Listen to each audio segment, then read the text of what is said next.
솔로몬에 이어 왕이 된 르호보암은 북쪽 지파 연합, 즉 이제 비유다 지파 연합의 반발을 지혜롭게 해결하지 못했습니다. 르호보암의 문제는 너그럽게 통치를 완화하자는 원로들의 의견을 수용하지 않은 것도 있지만, 진정한 문제는 이스라엘의 진정한 왕이신 하나님께 기도하지 않은 죄였습니다. 하나님께서는 이미 남북분단을 예고하셨습니다. 피할 수 없는 것이었죠. 그러나 그럼에도 불구하고 르호보암이 기도했다면 분단 이후에 전혀 다른 역사가 쓰여졌을지도 모릅니다.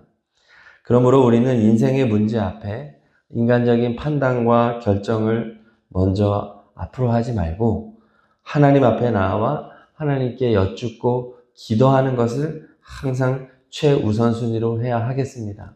그리고 하나님의 말씀은 반드시 우리를 인도한다는 믿음을 가지고 기도해야 하겠습니다. 자, 오늘 역대하 11장과 내일 12장까지 르호보암의 이야기가 계속되는데요. 11장 1절을 다시 봉독하겠습니다. 르호보암이 예루살렘에 이르러 유다와 베냐민 족속을 모으니 택한 용사가 18만 명이라. 이스라엘과 싸워 나라를 회복하여 르호보암에게 돌리려 하더니. 아멘.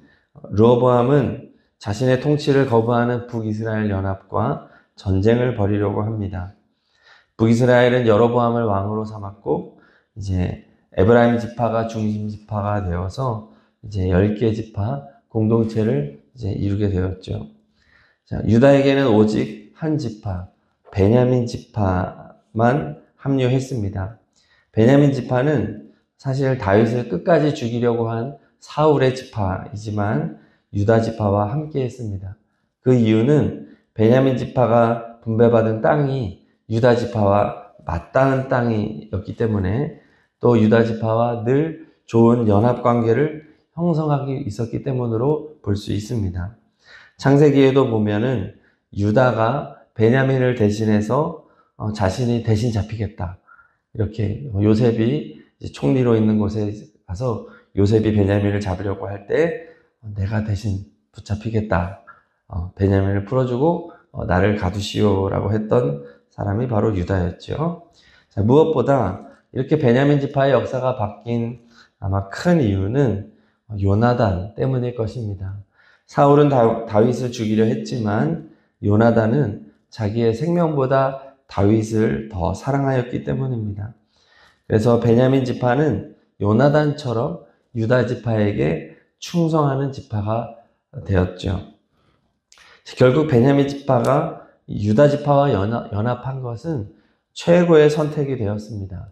신의 한 수라고 할 수 있겠죠. 오직 남유다만이 신앙의 정통성을 인정을 받는데, 그리고 포로 귀환 공동체에서 이제 돌아올 때에도 지금 베냐민 지파는 작은 지파임에도 불구하고 후에 포로 귀환 공동체에서 유다 지파 다음으로 많은 지파가 베냐민 지파가 됩니다. 그것은 유다에게 붙었기 때문이라는 거죠. 그렇습니다. 오늘날 우리가 어느 편에 서 있는지가 우리의 인생을 결정하는 것입니다. 내가 내 인생을 책임지는 것이 아니라 내가 어디에 붙어 있는가, 내가 어디에 소속되어 있는가가 중요한 거죠. 요나단이 다윗을 선택한 것, 베냐민 지파가 유다를 선택한 것처럼 우리는 언제나 예수 그리스도를 선택하고 예수 그리스도에게 속하는 그런 우리의 삶이 되어야 하겠습니다. 그것이 신의 한 수인 거예요. 최고의 선택은 예수님에게 붙는 겁니다. 포도나무 대신 예수님에게 가지가 되어서 철썩 붙어서 절대로 예수님을 떠나지 않겠다, 이 고백만 가지고 살면 주님으로부터 양분을 충분하게 공급받고 우리의 삶에는 주렁주렁 열매가 달릴 수밖에 없다, 이것을 말하여 주는 겁니다. 자, 이렇게 르호보암이 베냐민 지파와 함께 북이스라엘과 전쟁을 벌이려고 할 때 하나님이 나섭니다. 4절을 읽겠습니다. 4절, 여호와께서 이같이 말씀하시기를 너희는 올라가지 말라. 너희 형제와 싸우지 말고 각기 집으로 돌아가라. 이 일이 내게로 말미암아 난 것이라 하셨다 하라 하신지라. 그들이 여호와의 말씀을 듣고 돌아가고 여로보암을 치러 가던 길에서 되돌아왔더라. 아멘. 하나님께서는 스마야 선지자를 보내 이제 르호보암에게 전쟁하지 말아라. 형제이기 때문이다. 라고 지금 메시지를 주고 있습니다. 그리고 참 감사하게도 르호보암은 하나님의 명령에 바로 순종합니다. 르호보암은 지금 감정적으로 굉장히 화가 났을 거예요. 어떻게 나를 배반해? 어떻게 우리 신앙의 정통성을 가지고 있는 유다 지파를 배반해? 굉장히 화가 났을 때도 불구하고 하나님의 말씀에 순종하고 있는 거예요. 자, 그래서 르호보암이 전쟁을 하려 가던 그 길을 멈추고 되돌아감으로써 남북 분단이 공식적으로 인증이 된 것입니다. 이렇게 이스라엘이 남과 북으로 분단이 됨으로써 이제 이스라엘의 국제 정세는 매우 위태롭게 되었습니다. 이제 힘을 합쳐도 모자랄 판에 휴전 상태로 접어들면서 이스라엘에 속하였던 이방 나라들이 하나 둘 독립하게 됩니다. 아람, 블레셋, 암몬, 모압 이런 나라들이 다시 힘을 얻어 강성하게 된 것이죠. 자, 이렇게 위태로워진 상태가 됩니다. 북이스라엘도 견제해야 하고 이방 나라들도 다시 전쟁을 치러야 하는 이러한 상황 가운데 르호보암의 선택은 5절입니다. 5절 같이 읽겠습니다. 르호보암이 예루살렘에 살면서 유다 땅에 방비하는 성읍들을 건축하였으니. 아멘. 자, 12절까지 르호보암은 남유다에 15개의 방비하는 성읍들을 세웁니다. 견고한 요새를 세운 것입니다. 그리고 그곳에 양식과 기름과 술과 방패와 창들을 가득 채워둠으로써 이제 방어를 튼튼히 합니다. 자, 그 와중에 전국에 흩어져 있던 레위인들이 남유다로 모이게 됩니다. 그 이유를 이제 14절, 15절에 말하고 있습니다. 14절, 15절 읽습니다. 레위 사람들이 자기들의 마을들과 산업을 떠나 유다와 예루살렘에 이르렀으니 이는 여로보암과 그의 아들들이 그들을 해임하여 여호와께 제사장의 직분을 행하지 못하게 하고 여로보암이 여러 산당과 숫염소 우상과 자기가 만든 송아지 우상을 위하여 친히 제사장들을 세움이라. 아멘. 북이스라엘의 여로보암 왕은 베델과 단 두 곳에 금송아지 우상을 만들어 놓고 레위 제사장들을 해임하고 자기들 마음대로 제사장을 세운 것이죠. 자, 이건 뭐 다 하나님의 율법을 죄다 어긴 것입니다. 자, 그로 인해서 이제 하나님께서 율법에 정한 레위 지파 사람들과 제사장들이 다 남유다로 오게 된 거죠. 그리고 예루살렘 성전 역시 남유다에 있게 됩니다. 적은 두 지파밖에 되지 않고 매우 적은 땅을 가지고 있음에도 불구하고 신앙의 정통성을 남유다가 가지고 가게 된 것이죠. 자, 땅덩어리는 좁아졌지만 충분한 신앙의 정체성은 다 가져갔습니다. 자, 이제 하나님의 말씀대로 나라를 경영하기만 하면 되는 거예요. 자, 근데 17절을 읽겠습니다. 17절. 그러므로 3년 동안 유다 나라를 도와 솔로몬의 아들 르호보암을 강성하게 하였으니 이는 무리가 3년 동안을 다윗과 솔로몬의 길로 행하였음이더라. 아멘. 이제 너무 안타깝게도 르호보암은 그의 통치 17년 중에 고작 3년만을 다윗과 솔로몬의 길로 행했다 평가받습니다. 나머지 14년은 불신앙의 길을 간 거예요.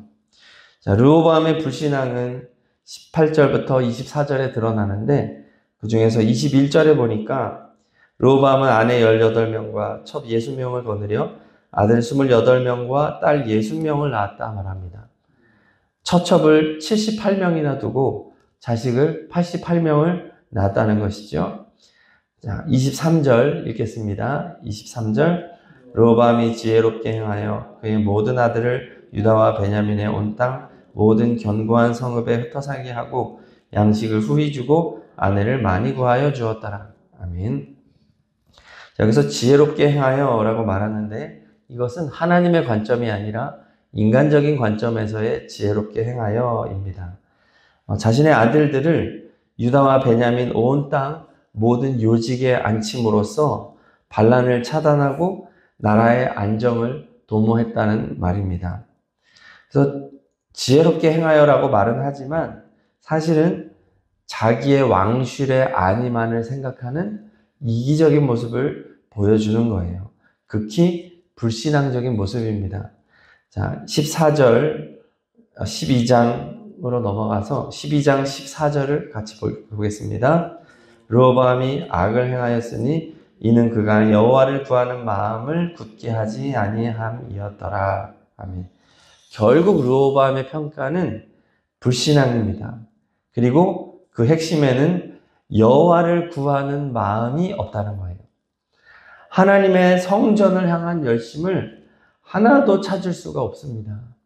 그 솔로몬이 세웠던 화려한 성전, 그 조직체계, 이런 것이 유지가 안 되는 거예요.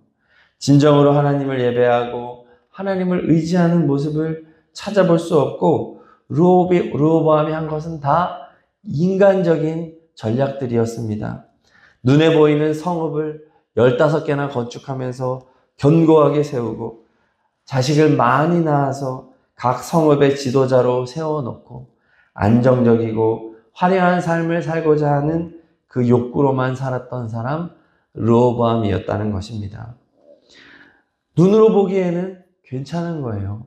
백성들이 보기에도 야, 르호보암은 잘했지라고 말할 왕입니다. 요즘에도 왕이 이렇게 하면 백성들이 싫어할 왕이 없습니다. 아니 이렇게 성읍을 견고하게 세워놓고 양식을 잘 비축해 놓고 이방으로부터 북이스라엘로부터 나라를 잘 지키고 또 자식도 잘 낳아서 이렇게 잘 분배하고 또 자식들 간에 싸움이 일어나지 않도록 사전에 다 분배하고 참 지혜로운 왕이었지 라고 말할 수 있는 거예요. 그러나 성경의 관점은 아니라는 겁니다. 우리도 르호보암처럼 살 수 있습니다. 이것이 오늘 성경이 우리에게 주는 경고죠. 그저 눈앞에 보이는 평안과 안정을 목표로 살아갈 수 있다는 겁니다. 먹고 살 걱정 없으면 괜찮아. 자족하는 것입니다. 그만하면 됐지. 그런데 문제는 뭐냐 하면 하나님을 사랑하는 마음이 없는데 예배의 열정도 없고 하나님의 뜻을 향한 간절한 마음이 없이 미지근하게 살아감에도 불구하고 괜찮아 하는 것, 이것이 진짜 위기라는 사실입니다. 오늘 르호보암에게는 에베소 교회를 향한 예수님의 경고 소리가 들리는 것 같습니다. 바로 첫사랑을 회복하라입니다. 첫사랑을 회복해라. 우리가 정말로 회복해야 할 것은 하나님을 향한 온전한 예배인 줄로 믿습니다. 그리고 하나님을 우리 인생의 주인으로 모시고 하나님 앞에 모든 것을 아뢰어 드리며 하나님 인도하여 주세요. 하나님 책임져 주세요. 하나님 지혜를 주세요. 하나님 어떻게 할까요? 늘 하나님과 함께 동행하는 우리의 삶이 되어야 하겠습니다. 오늘 성경의 평가는 고작 3년입니다. 고작 3년밖에 바른 길을 가지 못하고 14년을 불신앙의 길을 갔던 르호보암을 말하고 있습니다. 우리는 끝까지 마지막까지 하나님을 향한 예배의 열정으로 살아가야 하겠습니다. 기도의 열정으로 살아가야 하겠습니다.